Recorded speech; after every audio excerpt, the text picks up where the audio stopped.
So I blown up on Instagram, and my Instagram is almost basically unusable now. I get 5,000 or 6,000 DMs an hour. I can't possibly read them. What's worst about it is that people have no fucking concept of how busy I am. If I go on my Instagram inbox, I am so ridiculously busy. And they'll message me things like, hey, how are you? Oh, I'm fine, bro, how are you? I don't have time for that. What do you want? Like, at least, your best shot, at least tell me what you fucking want, quick.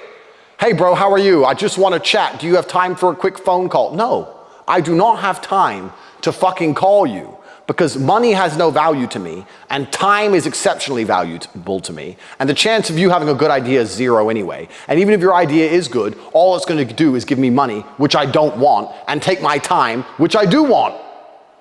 So the chance of me calling you, hey man, is 0%. Fat zero. But hey bro, or how are you? Even people I've known a long time, right? Now that I'm super famous, people who I've known a long time, who I actually like, people, no, I don't dislike these people I like, are messaging me. And I'm saying this with respect, get to the fucking point. Tate, I need this. Or Tate, can we do this? Don't be like, Tate, how you been? I know it's polite, I get that. I don't care about polite. I do not have time. I am low on time. I spend an hour and a half a day on Instagram. I gotta get through 5,000 messages. I won't spend more time on Instagram because it's bad for my mind. My brain is better used elsewhere. So I'm scanning through. I'm trying to pick out the pussy, the hot chicks. Just, yep, hottie, accept, hottie, accept, hottie, accept, accepting all the hot girls. And then all the dudes with what they want and shit. Get to the point. So my Instagram's basically fucked now because the inbox is fucked. Everyone's just messaging me fucking pure shit. It's fucked. But I made a Tate speech a while ago about how I had the best Instagram in the world. And I promised I'd read you all more poems. I'm kissing this bitch and remember your lips. I'm missing your touch while in this called Battle Scars, girl. I guess I finally got hit. But I'm a champion and I'm made for this shit. So I thought now's a good time to read some poems to you. Because I'm an emotional, soft, sensitive man. This is a picture of me in Paris at the Eiffel Tower. Now, Paris is the city of love, as we all know. There's no way I would ever call Paris a rotting cesspit covered in rats and crime and homeless. I don't know why anyone would say that about the city of love. Because it would be a shame. It would be an awful shame if a nation were to have a city, a capital city, which is renowned internationally for being associated with something as beautiful as love. And because they are so inept, they allow it to crumble before their very eyes. I mean, what type of people would even do that? Surely not. And especially not the ultra-competent French. Never in a million years would they let their city fall apart. I love Paris. So, I was in Paris for one day only, luckily. I managed to escape quite quickly. And I took a picture, and I decided to write a poem. And when I write these poems, I always worry. And my worry is that because everyone on earth is so many miles below me, perhaps they don't get the timing right. Perhaps they read it, but in their tiny little brains, it doesn't sound the way it's supposed to sound because they're not as smart as I am. So perhaps the best thing I can do is just read it out loud to them like children so they can hear how it was always intended to exist. Here we are. Every time I leave, there's tears in her eyes. She knows how I'm earning, and she wants me alive. The struggle is finished, but I still only strive. Understand it's how life taught me to survive. Every time I'm moving, there's a strap, no doubt. I don't respect the law, so why travel without? It's rained and it's poured, I even built up a spout. The withouts want my buckets when they're living in drought. Every time that we fuck, I crush my soul into yours. We mix pain and insane with Eiffel Tower tours. I collect cash quiet behind double-locked doors. Without profit to make, there wouldn't be wars. Money has no value, so I give you time with the dawn. You're in love with my brains, obsessed with my brawn. Enemies won't stop now the guns have been drawn. I just hope you still love me after I'm gone. Top G.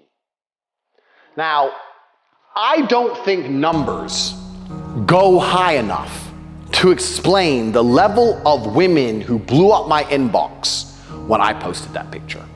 Because they look at me and go, he's a savage. This guy, he's big and strong and rich, and he's a gangster, and he's living in Romania, and he's got all this money and all these women. Surely he's heartless. And then they read the poem and they go, maybe there's a glimmer of hope. maybe I'll be the one he writes poems about. And 1,000 beautiful women inbox me. And then there's always some dork who comments under it, you write poems, you're gay. Like, all right, bro, I'm gay because all the chicks are messaging me. That makes me gay. Cool. So, and I don't just do it for the chicks. I do it because I can. And when you're at my level of competence, at my level of ability, you just do things because you can do them.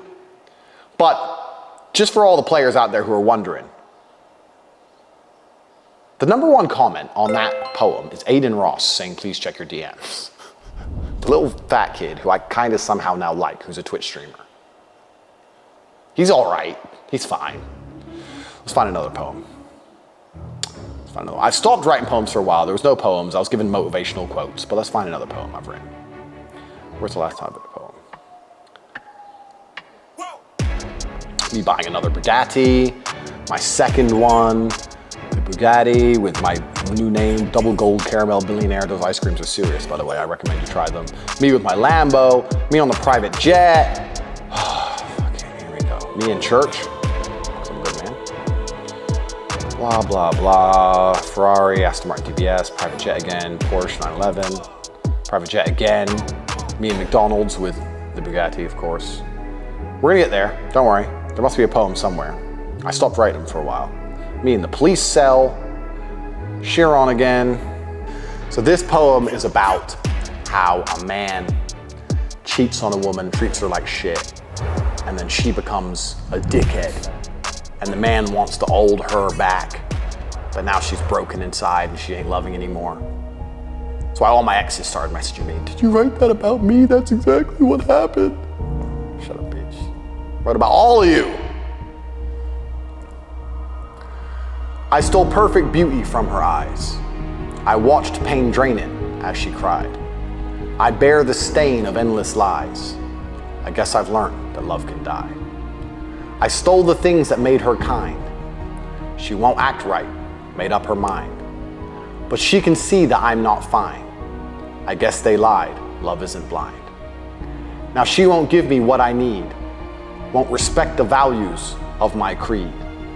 It was my greed that made hearts bleed, but now I dream of being freed. No more obligation for the chore. I'm living one leg out the door. Yes, it's my fault that her heart is sore, but I just don't want her anymore. And that poem is about, you're the big G, got your bitch, you're doing your thing, you're out with your boys, pimping, accidentally fuck this hoe, happens. Every man out here knows sometimes you accidentally fuck a bitch. You slip, oops, pussy. Fuck this bitch, you're out, you're busy, you're away, you're doing things. She starts complaining, yeah, you broke my heart, da da da da. And then when you're finally home, she ain't cool anymore. Instead of being loving and nice, she's just like naggy, moaning. And now she ain't the same as she was. And that's what the poem's about. The last lines of the poem are important. It says, I have no more obligation for the chore. She's become a chore, and I'm living with one leg out the door. It's my fault that her heart is sore, but I just don't want her anymore. So yeah, it's my fault that you became a dickhead, but now you're a dickhead, and I don't really want to be with a dickhead. So then when you leave them, they're like, why did you leave me? Because I live one life, my dear. And I lived my life to the best of my ability, and some things upset you, and instead of staying in line, you just thought that the best thing to do would be to become a nagging, horrible person. And I know you feel like I am obligated to deal with it because I turned you into this person, but I disagree.